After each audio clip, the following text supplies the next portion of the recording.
Boletim Coppola.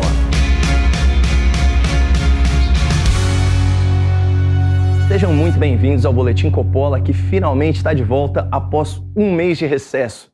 Mas não pensem vocês que eu fiquei descansando todo esse tempo, não mesmo. Para quem é patriota, 2022 é um ano importante demais para ser vivido no ócio, de pernas pro ar.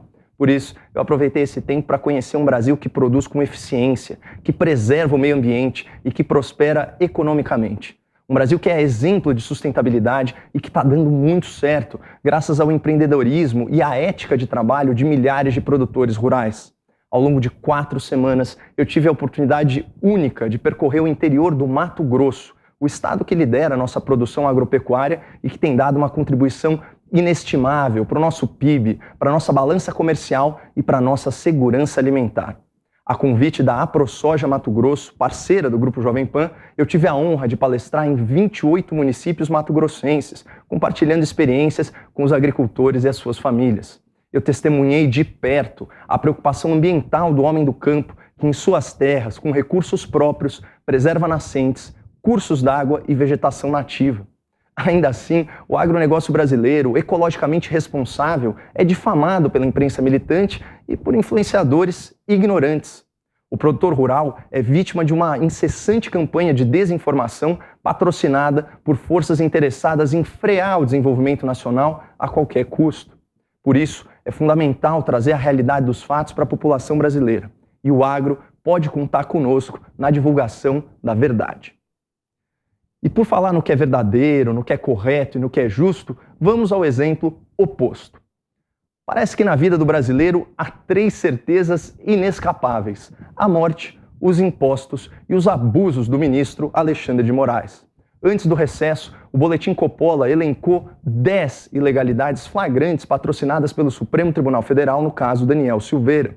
De lá para cá, o presidente da República, de forma acertada, fez uso da sua prerrogativa constitucional e concedeu indulto ao deputado, reparando a tremenda injustiça cometida contra o parlamentar pelo STF.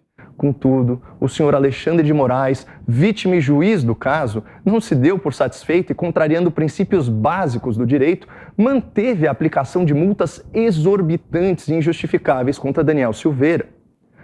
Segundo o ministro Xerife, o deputado federal deve à Justiça R$ 645 mil por não usar a tornozeleira eletrônica.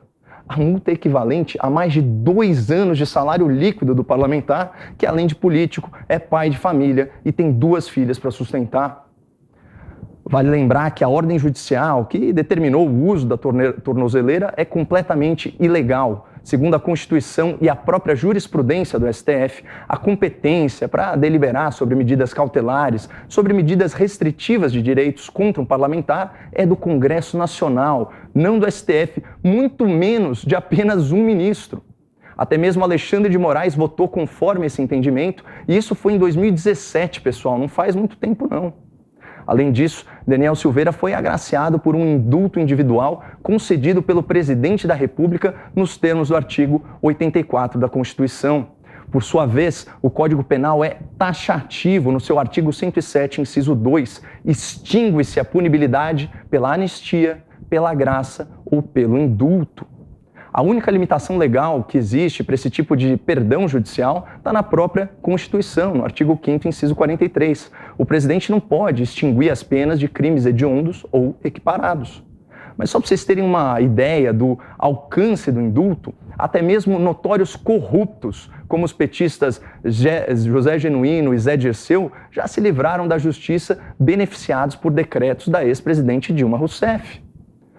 Tanto que o ministro Luiz Roberto Barroso publicou nas suas redes sociais o seguinte esclarecimento a respeito do seu papel no perdão e na soltura de condenados por corrupção.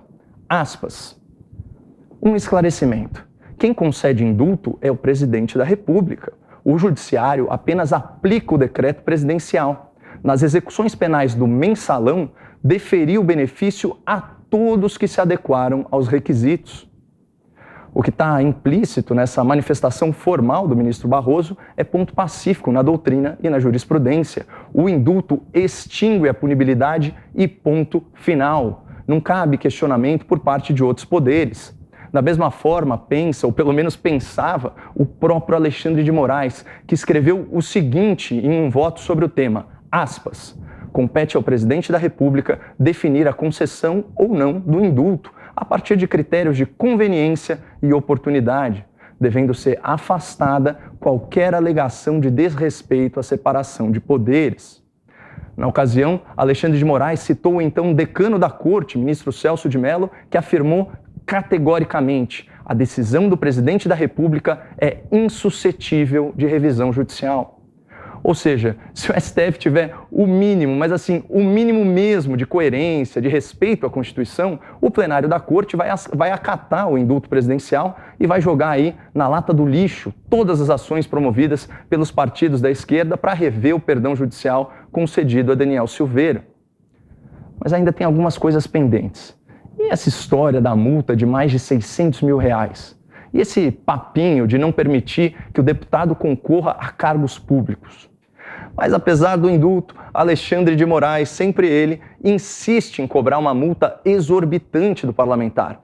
Uma multa fixada com base no descumprimento de uma ordem ilegal, num processo de origem inconstitucional, cuja punibilidade foi extinta pelo próprio presidente da República. Isso significa, pessoal, que o Estado perdeu o direito de punir Daniel Silveira pelos supostos crimes que ele cometeu. Isso torna nula toda e qualquer pena fixada em razão desses alegados delitos. Inclusive, é o que diz expressamente o artigo 3º do decreto presidencial. Aspas, a graça, o indulto, inclui as penas privativas de liberdade, a multa e as penas restritivas de direitos. Chega a ser uma obviedade. Se a pena foi extinta e o Estado perdeu sua pretensão punitiva, é natural que medidas cautelares, como o uso de tornozeleira eletrônica e que multas relacionadas ao processo também se tornem inexistentes. É um princípio básico do direito civil e penal. O acessório segue o principal. E disso decorre outro fato elementar. Além de estar completamente livre do processo, o deputado Daniel Silveira está apto a exercer de forma livre, de forma desimpedida, o seu mandato parlamentar. E mais, não existe qualquer impedimento legal para que ele se candidate a um cargo público, porque, como nós vimos, não cabe revisão legislativa ou judicial a um indulto presidencial fundamentado na Constituição. E esse indulto extingue o direito do Estado de punir o autor do suposto crime. Quem quer impedir Daniel Silveira de se candidatar também tem que proibir a candidatura do ex-condenado por corrupção, que é líder em intenção de voto para a presidência da República, pelo menos segundo as pesquisas eleitorais. Lula foi condenado em mais de um processo em segunda instância, mas teve as suas ações penais anuladas pelo Supremo Tribunal Federal e de maneira muito controversa, diga-se de passagem. Lula não é inocente e nunca foi absolvido. Pelo contrário, havia certeza jurídica sobre o cometimento dos crimes de corrupção e de lavagem de dinheiro. Contudo, os brasileiros honestos foram obrigados a aceitar a elegibilidade de Lula graças à extinção dos seus processos pelo STF e à prescrição dos seus crimes. Da mesma forma, a esquerda brasileira terá sim que engolir a elegibilidade de Daniel Silveira graças ao indulto. Em ambos os casos, o Estado perdeu o direito de punir. E será um absurdo se o plenário do STF não reconhecer esse fato, colocando um basta nessa perseguição política ao deputado bolsonarista. Muito obrigado, não percam a esperança no Brasil e fiquem com Deus.